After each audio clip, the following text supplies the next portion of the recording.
This is the third attempt in recording this video. I'm going to tell you about my ayahuasca experience that I had over 2 weeks ago. I had taken ayahuasca before in Brazil a few months ago, but it was not really a strong experience there. And the experience 2 weeks ago was completely different and much stronger. Okay, I'm gonna start with the setup. So it was in a house outside of Munich. The house was rented via Airbnb, so it was an empty house. And I arrived Thursday evening, and for the first night I was the only participant. So it was only me there and the two women who were the facilitators. And the ceremony was in the living room, and we got a mattress from upstairs and put it on the floor next to the couch where I would lay. Then I had to fill out a form, and I shared my intentions with them. I also put a video here in my highlights where I talk about my intentions. The biggest one was I wanted to check to see if I still have traumatic experiences from my past that I didn't process. I'm sure I have, but I was thinking about two specific events. One was the divorce of my parents when I was 9 years old. And the other one was the death of one of my best friends when I was 17. He was also my neighbor.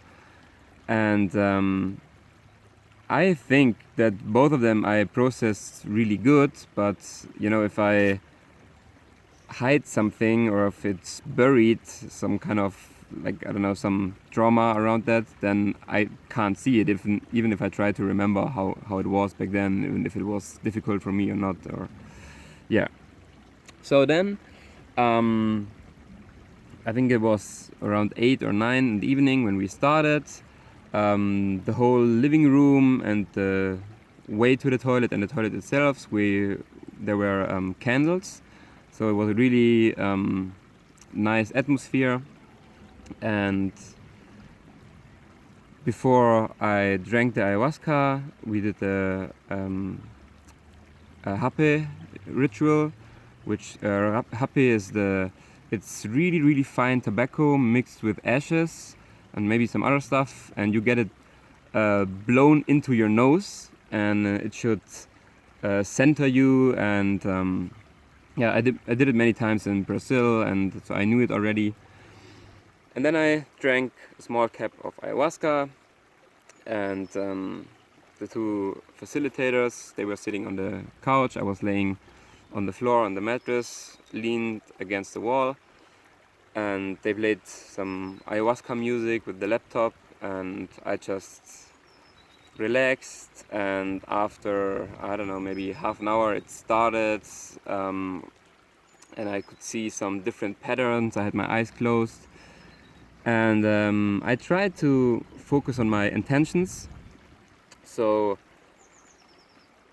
at first I was thinking about the death of my friend, and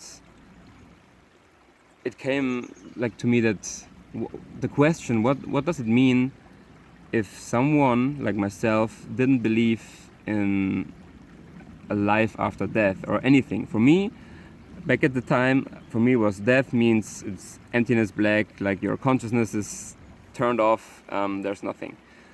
Now I'm not so sure anymore, but what does it mean? How would my life be different if I would believe in something else? And so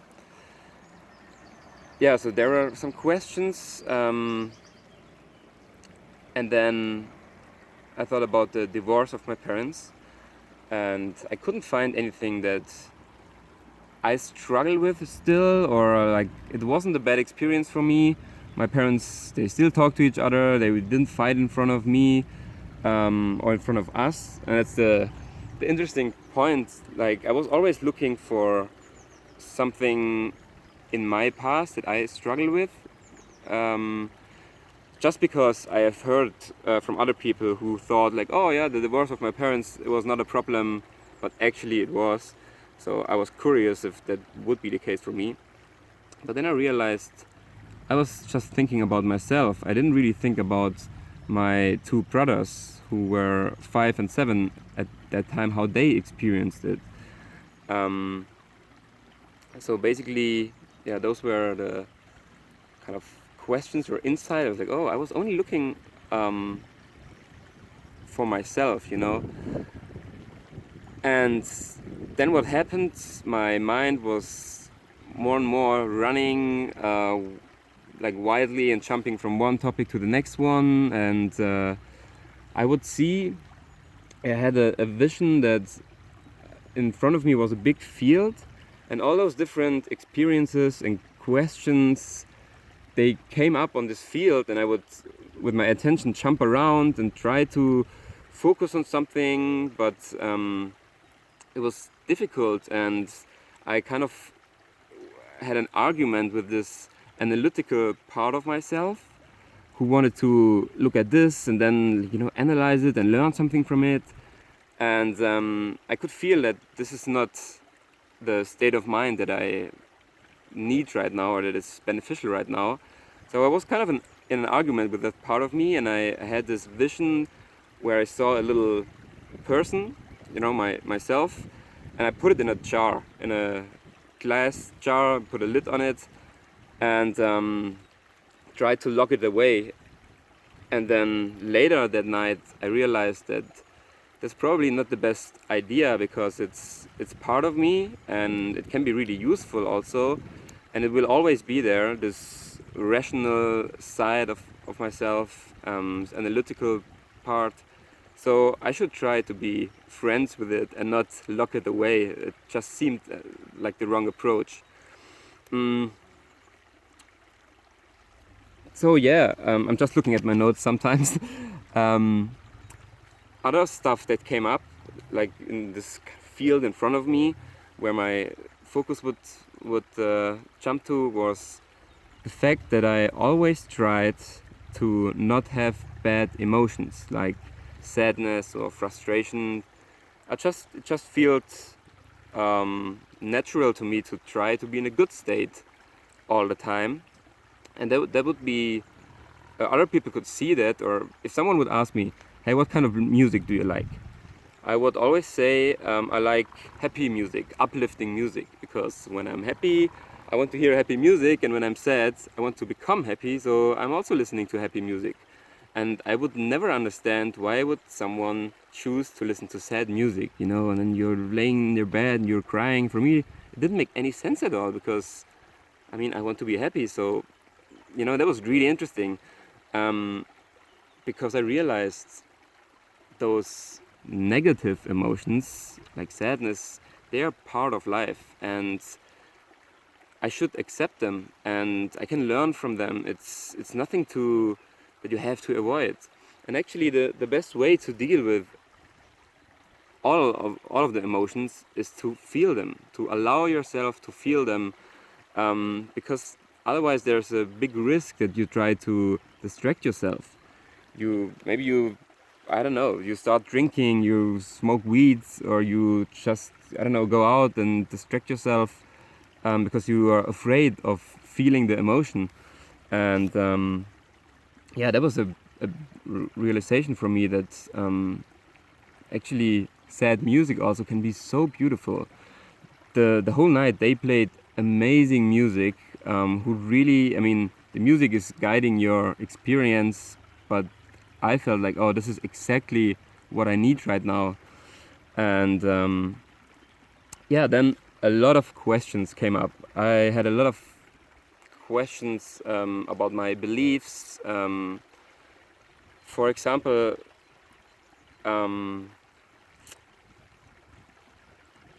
do I believe in wonders?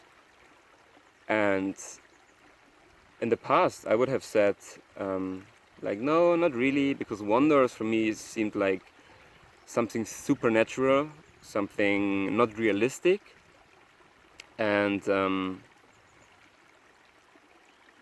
in during the ayahuasca experience, I just saw that I am a wonder. Like, the universe is a wonder, that this planet exists is a wonder, and how everything is interconnected.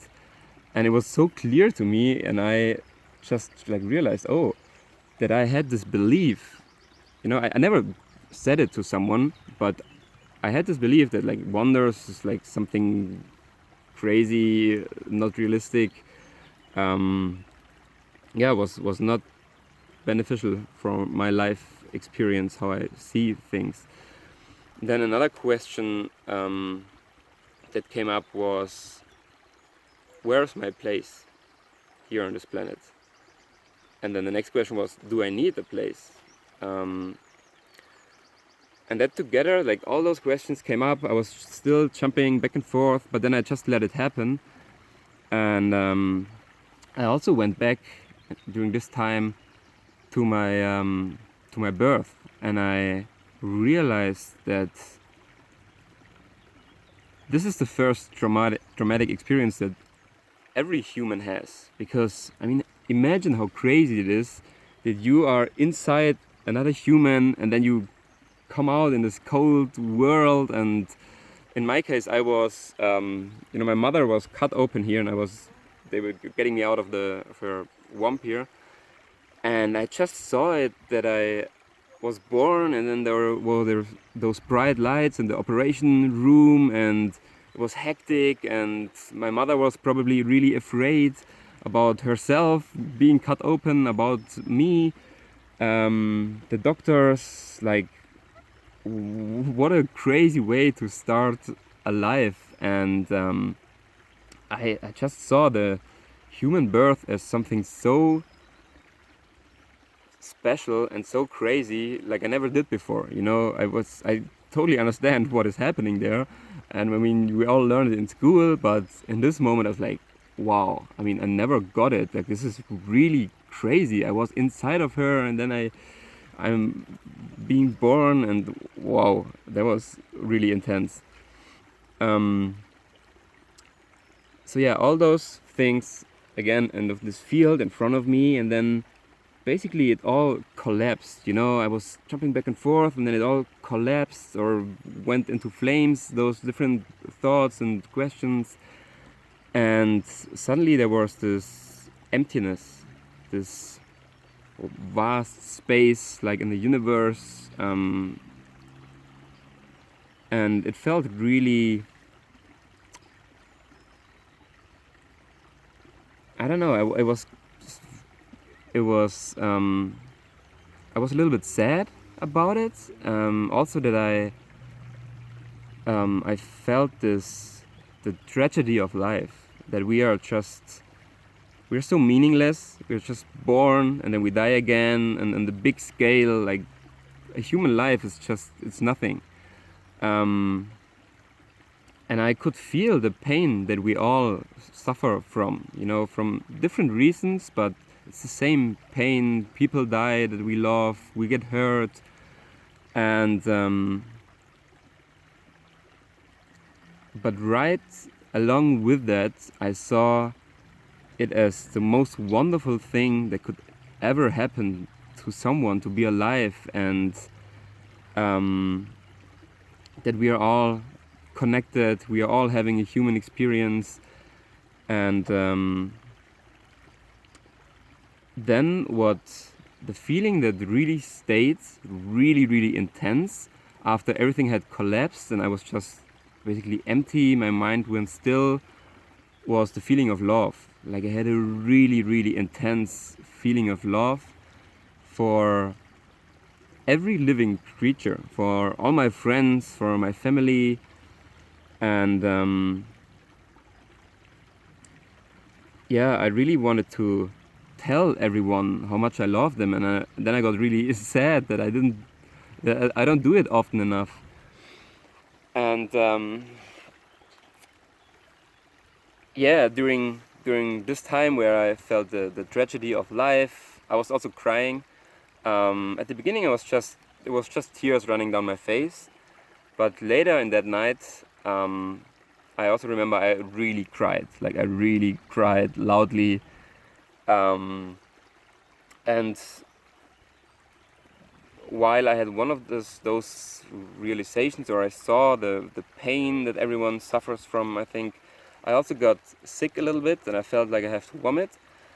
And I took the bag, but then I didn't have to vomit. And after must be around 2 hours, the facilitator, she told me, hey, it's time for a booster. If you like, you can have another sip of ayahuasca. And she told me that before we even started, that after 1.5, 2 hours, she asks if I want some more. And I was thinking about it, like at some point I was like, oh man, this is so intense already, like I'm really not sure if I need more. But then when she asked me, I just thought for a moment, and I was like, yeah, okay, I want more. But I need to go to the toilet first.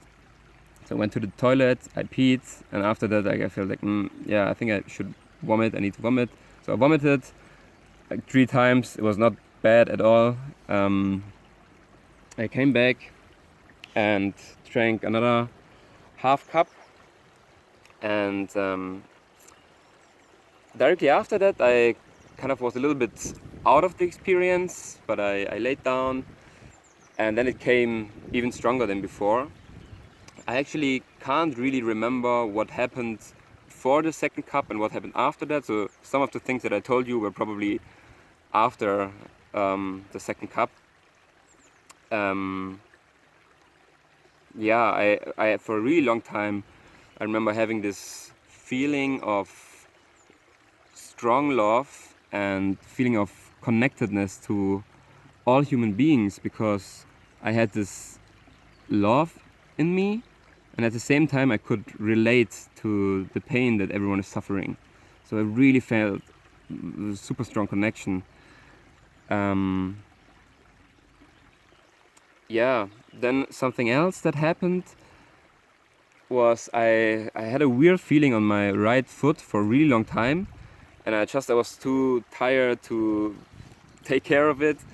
It felt like my sock is somehow tangled, and it was after I don't know how many hours I think I don't know, I put my socks away, but I had the feeling that somehow my feet might be connected to my back pain, and I was like, oh, I should get some acupuncture like here in my feet, and this might help. Like I'm not sure if this is true or not, but there was some kind of message that I got, and yeah, then there was more music, and at some point the music stopped, and the woman went to sleep, and I was awake for a pretty long time after that still. Also enjoying the quietness. Sometimes between the songs there were some moments without music, and at the beginning that was weird, and I was like, oh, I need this music again. But later it was really powerful also, just this quietness. Yeah, so to summarize a little bit this one night, a really, really, really big thing, and this is still with me, it's still very present, is this feeling of love.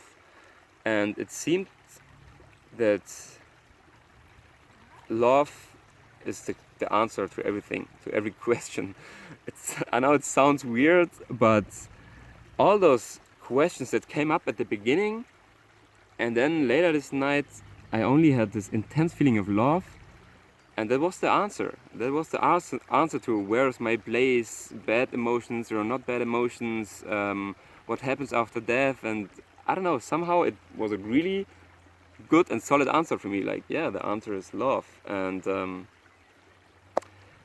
what I also realized is that stillness is so important. It's the place where wonders happen, you know, in a space of stillness and room, and that we should cultivate it, because in a lot of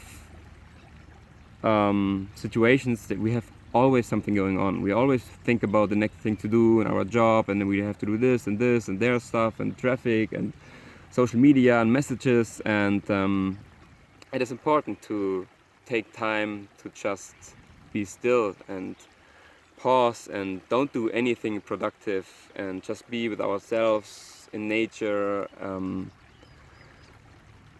be conscious in the present moment. Yeah, okay, I think it's already 20 minutes. I'm leaving it for now, but because the next morning I woke up, we had breakfast, and then I took Bufo Alvarius, the secrete from the toad that is super strong. It's only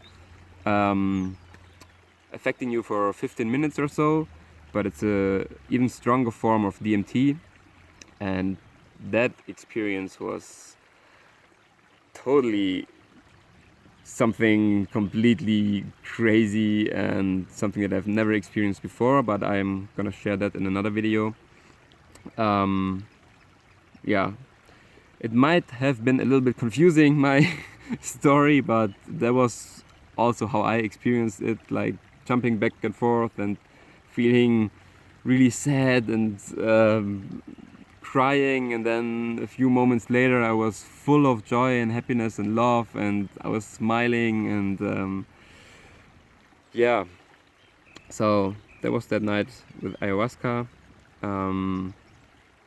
Yeah, the story will continue the next day when I took Bufo, and then when the police came and completely stopped this whole party. But yeah, I'm gonna share that in another video. Much love to you all. Peace. What I forgot to tell you, and I think it's really important. Before I decided to do the ayahuasca ritual with those people, I met them a few weeks earlier, and we had the evening together. I could ask questions, I got to know them, and I felt like, yeah, those are really good people. I can trust them. I can let go and feel safe around them, and I think that was, yeah, really important, so that I could have such a powerful experience. If anyone wants any information about that, feel free to send me a message. I'm not telling anyone that you should try ayahuasca. I'm not even sure if it's legal or illegal in Germany. It's kind of a gray zone depending on how much DMT is in the ayahuasca, I think. But yeah, feel free to contact me if you have a question, and I might help you. And yeah, peace. Because I felt I didn't do that enough. Yeah, I got interrupted last time, and now it's a few days later.